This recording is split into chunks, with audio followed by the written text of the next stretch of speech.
Through the Bible. Let us continue to listen to the story of Joshua and his people, the Israelites, in the Promised Land.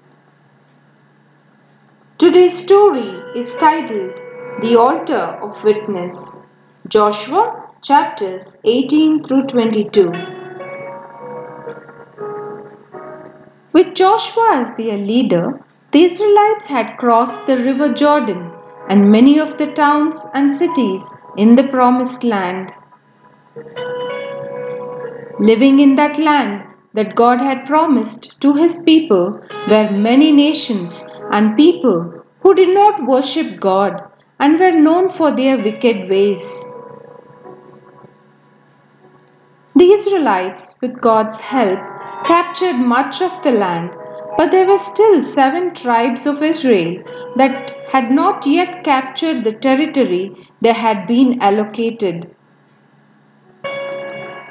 Joshua and the Israelites set up the tabernacle in a place called Shiloh in the middle of the Promised Land. From here, Joshua sent out 3 men from each of the 7 tribes without territory to scout out the land so it could be divided up between them. When they returned, the Lord showed Joshua by the drawing of sacred lots which parts of the land should be allocated to each of the tribes. One tribe, however, the Levites, were not to be given land as they were priests of the Lord. They consulted with Eleazar the high priest, Joshua, and leaders of the other tribes, saying, "The Lord instructed Moses to give cities to the Levites for our homes and pasture lands for our cattle." So the Levites were given cities spread throughout the Promised Land where they could live and have land for their animals. 6 cities were chosen as places of refuge. If someone accidentally killed someone, they could flee to a city of refuge and be protected from anyone wanting revenge. In a city of refuge, both Jews and foreigners would be given a fair trial, and if innocent, they could live there in safety. So in this way, the Lord gave to Israel all the land he had promised.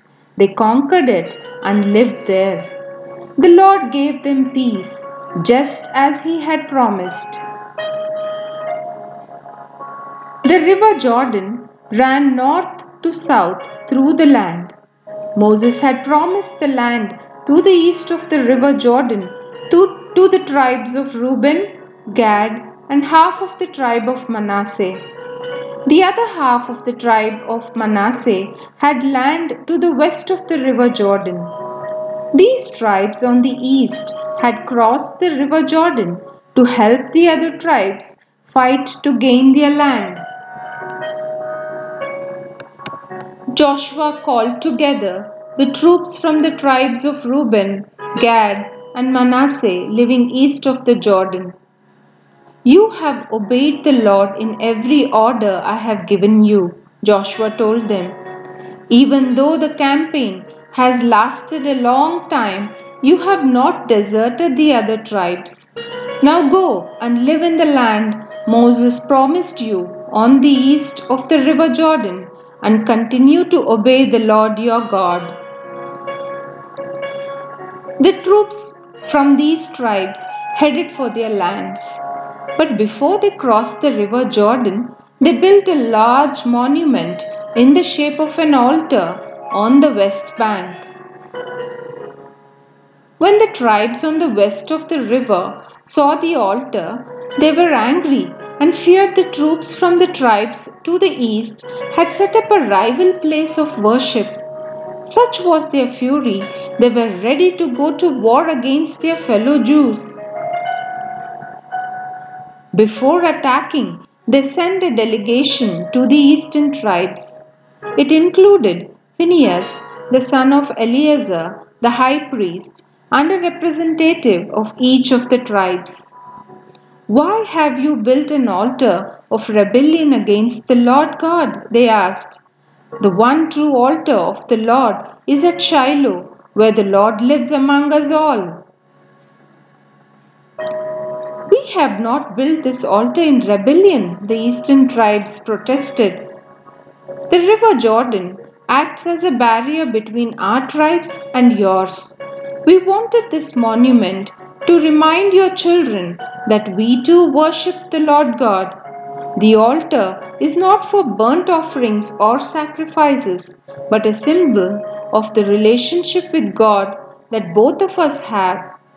We will only worship God at the altar in front of the tabernacle." Phinehas replied, "The Lord is among us, because you have not rebelled against the Lord as we thought. Instead, you have saved us from destruction."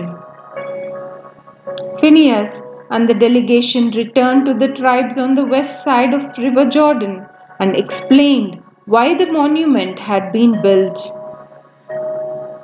The people of Reuben and Gad named the altar of witness, saying, "It is a witness between us and them that the Lord is our God too."